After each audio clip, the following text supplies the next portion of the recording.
नमस्कार. या क्षणाची सर्वात मोठी बातमी. मनोज जरांगे पाटील यांच्या 5 दिवसांच्या उपोषणानंतर सरकारने हैदराबाद गॅझेट लागू करण्यासंदर्भात जी.आर. काढला. मराठा आंदोलकांनी गुलाल उधळून आनंदोत्सव साजरा केला. आपण जिंकलो असे जरांगे पाटील म्हणाले. मात्र जी.आर. पाहून माजी न्यायाधीश बी.जी. कोळसे पाटील यांनी हे आरक्षण कायद्याच्या कसोटीवर बसणार नाही, त्यामुळे जी.आर. बघून मी हतबल झालो असे म्हटले आहे.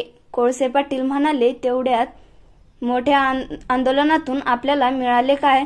जरांगे पाटलांना फोन करून मी रडून सांगितलं होतं, तुम्ही हे बरोबर करत नाही, त्यातून मराठ्यांचे अतोनात नुकसान होणार आहे. मराठ्यांचे नुकसान होणार आहे. तुझ्या तब्येतीचे नुकसान होणार आहे. या जी.आर. सगळा मजकूर बघितला तर तुम्हाला तलाठ्यापासून ग्रामपंचायत अधिकारी, कृषी सहाय्यक अधिकारी यांच्याकडे जावे लागणार आहे. त्यांचं तोंड बघायला नको, त्या सगळ्यांकडे जावं लागणार आणि शेवटी त्यातून कोर्ट देखील आहे.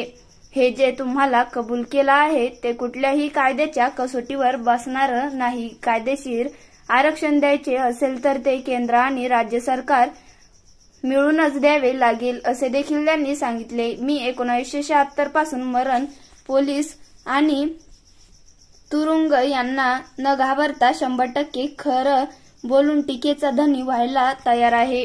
डोंगर पोखरून उंदीर बाहेर काढणं म्हणजे काय हे मला आता समजलं. दिलेली सर्व वचनं त्यांनी कायदेशीर ठरवूनच दाखवावी असे आवाहन देखील कोळसे यांनी केले.